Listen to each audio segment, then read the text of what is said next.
Fala galera, beleza? Tranquilo? Então, hoje nós vamos continuar falando sobre Immanuel Kant, né? Só que dessa vez nós vamos falar da crítica de Kant à modernidade, né? Não vamos falar sobre isso, já tratamos sobre isso na outra aula. Hoje nós vamos falar sobre a moral categórica de Kant, tá bom? Vamos falar um pouquinho sobre essa discussão entre moral e ética, né? Sobre comportamento. Vamos falar sobre como Kant concebe essa teoria, como Kant enxerga essa questão moral nas sociedades. Beleza? Então faz o seguinte, cola aqui comigo e presta bastante atenção no nosso assunto de hoje. Tamo junto!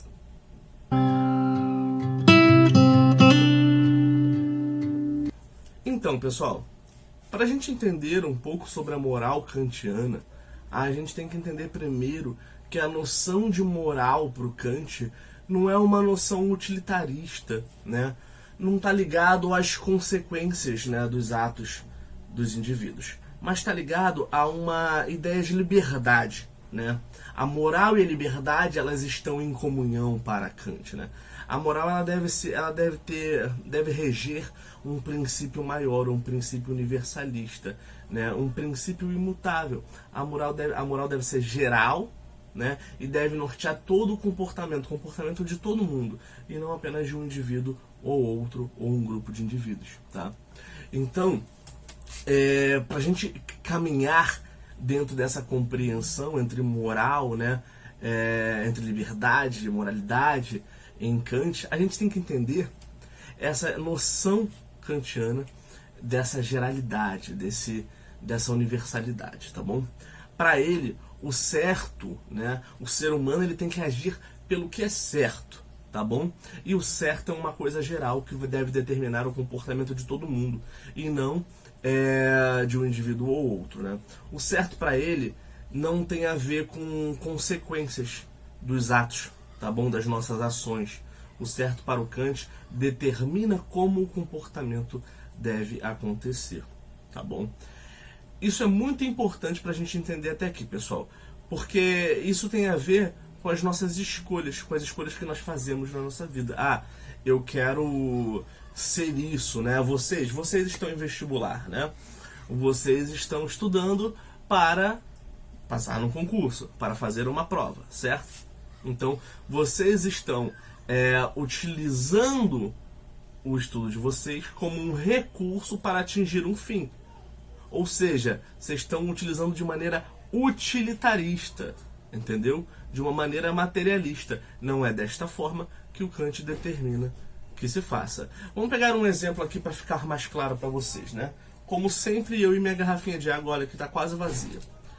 Essa garrafinha, para mim, aqui, ela tem uma única utilidade, né?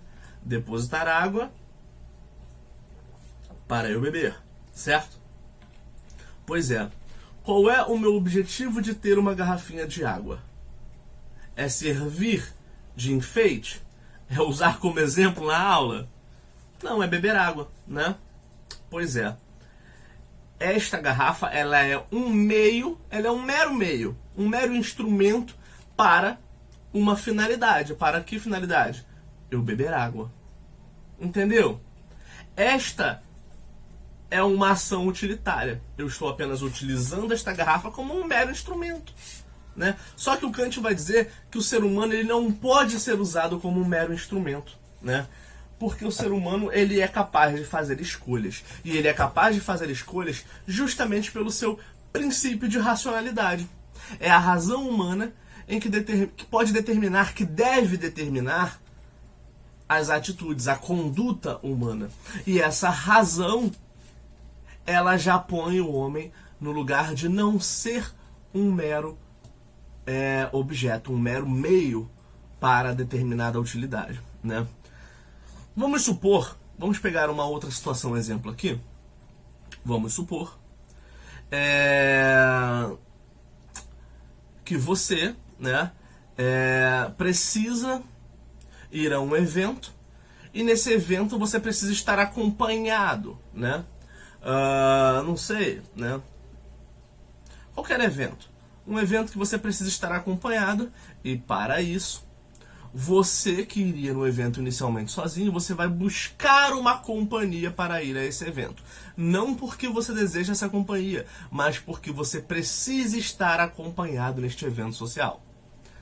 Nesse caso, você está utilizando esta pessoa como um instrumento para determinado fim, né? Só que a outra pessoa que vai te acompanhar, ela pode escolher estar com você ou não estar com você. Então ela não é um simples instrumento como a minha garrafinha d'água, que a minha garrafinha d'água ela não tem escolha. Essa pessoa ela tem escolha. Vamos pegar você mais uma vez, você que está aí me assistindo nessa aula, certo? Você está estudando para o vestibular, para fazer o Enem, para passar o Enem com toda certeza. E eu estou aqui para quê? Para ser um dos meios para isso, para essa tua finalidade, para a tua aprovação, certo? Eu sou um dos meios. Você está me utilizando como um meio para essa utilidade. Mas olha só o detalhe, eu não sou um mero meio, eu não sou um mero instrumento para a sua aprovação. Por que eu não sou um mero meio? Por que eu não sou um simples meio? Porque na verdade eu estou aqui por consentimento, eu quero estar aqui, eu tenho os meus motivos para estar aqui, eu estou aqui por um propósito. Então eu tenho consciência crítica do porquê que eu estou aqui. É isso que faz eu estar aqui. Então, na verdade, eu não sou um simples meio. Eu sou um meio, sim, beleza. Mas eu não sou um simples meio. Eu não sou, mais uma vez, como a minha garrafinha d'água. Eu não sou como o meu violão, que está aqui só para compor o cenário. Claro, eu toco violão. Mas está aqui só para compor o cenário. Ele não tem escolha. Ele não pode sair daqui se ele quiser. Sai, violão! Ele não saiu, né? Pois é, ele não tem escolha. Ele é um mero instrumento. Eu não sou um mero instrumento para você. Tá dando para entender? Pro Kant, a moralidade, ela tem a ver com isso, né? Ela tem a ver com as condutas humanas, claro, mas não uma conduta utilitarista, né? Mas uma conduta geral, universalista, humana, que norteia os comportamentos humanos a partir do que é certo e não do que é útil. Tá claro isso para você? É muito importante que isso esteja claro para você, tá? Porque isso tem a ver com a ideia de liberdade, certo? Para o Kant, nós não somos livres porque escolhemos fazer o que fazemos, ou porque fazemos o que escolhemos. Isso não nos torna livre, né? Sei lá, se eu quero ser rico, então eu vou acumular muito dinheiro, vou trabalhar, vou roubar, vou fazer o que quiser para acumular dinheiro e me tornar rico. Eu estou agindo para determinado fim.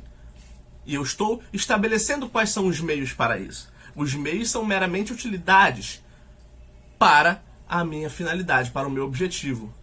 Isso é um comportamento muito utilitário, né? Tá agindo a partir de uma consequência, né? Para uma consequência. É justamente o que o Kant está dizendo, que não tem a ver com liberdade. É uma falsa ideia de liberdade. Porque, na verdade, nesse caso, nós continuamos presos às amarras sociais, às determinações. Nós estamos presos a uma série de condutas, uma série de conceitos, uma série de influências que não nos permite essa autonomia, tá? E para o Kant tem a ver isso. A liberdade, ela tem a ver com esse agir autônomo, tá? Agir autonomamente. Isso é liberdade para Kant. E a moral tem a ver com isso, com esse agir autônomo. Kant vai falar em duas coisas, né? Dois princípios muito importantes. O que ele chama de imperativo hipotético e imperativo categórico. O imperativo hipotético, ele tem a ver com essa ação utilitarista, né? Você fazer alguma coisa por causa de sua consequência. Ou até mesmo você não fazer alguma coisa por causa das suas consequências. Tá bom? Vamos pegar um exemplo aqui. Deixa eu ver. Sei lá, beber e dirigir, né? Beber e dirigir, consumir álcool e direção, né? São duas coisas que pra gente aqui na nossa sociedade não combinam. E não combinam porque nós entendemos as consequências desses atos, certo? Né? As consequências podem ser, aliás, acidentes, óbitos, né? Ou as consequências também podem ser resumidas em lei seca, certo? Em multa, em apreensão. Pois é, estamos falando em consequência, certo?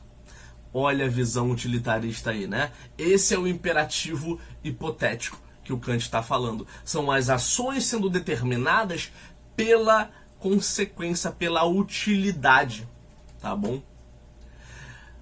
Você não vai beber e dirigir porque você não quer ser pego na lei seca. Você não quer pagar uma multa, você não quer ser autuado, ou você não vai dirigir porque você tem medo que isso provoque algum acidente e que você seja julgado por conta disso. E isso vai fazer com que você procure não dirigir alcoolizado. Deu para entender? Agir por conta das consequências. A consequência prevista determina a sua ação no presente. Agora, o imperativo categórico, que é o que norteia o pensamento kantiano, né, o que norteia a noção de moral para Kant, ele diz exatamente o contrário. Não são as consequências que determinam o comportamento, né, mas o comportamento ele deve ser empreendido, deve ser desenvolvido, enfim, deve ser praticado pela noção de moralidade, pela noção do que é certo, de uma forma mais universal, né? Não é um fazer, não sou eu fazer, não é você fazer, mas todos têm que fazer, que tomar essa atitude pelo certo. Vamos pegar o mesmo exemplo para ver se você entende, né? Dirigir alcoolizado, né? Álcool e direção. Você não deve evitar a direção quando estiver alcoolizado, porque você pode ser autuado, porque você pode provocar acidentes, mas simplesmente pelo fato de que é errado. E para você conseguir ter essa compreensão, para que isso consiga moldar o seu comportamento, você deve pensar que se você fizer o errado, como será se o outro também fizer o errado? E se todos se comportarem da maneira errada? Vai ser bom para você? Vai ser bom para os outros? Não? Ah, então não é legal fazer o errado. Então precisa fazer o contrário, o certo. Então é isso que vai determinar o certo para o pensamento kantiano, para a moralidade kantiana, né? Se determinada conduta, se determinada ação, ela é benéfica ou maléfica para o todo. É uma visão bastante, como é que eu posso dizer, não é utilitarista, mas ela é bastante universalista, né? Tem muito a ver com a universalidade, com a humanidade, né, nas suas condutas, nas suas ações. Mas é isso, né? Você deve saber antes se aquela conduta ela vai determinar um malefício ou um benefício para o outro. E isso vai determinar o teu comportamento. A noção de certo e errado. Não a noção utilitarista das consequências. Tá bom?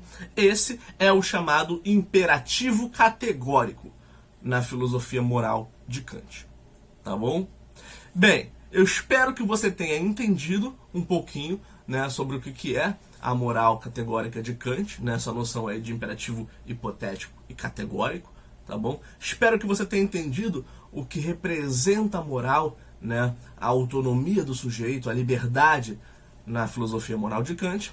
Mas se tiver qualquer dúvida, é só me procurar que eu tô aqui para ajudar vocês. Beleza, pessoal? Por hoje então a gente fica por aqui. Até a próxima.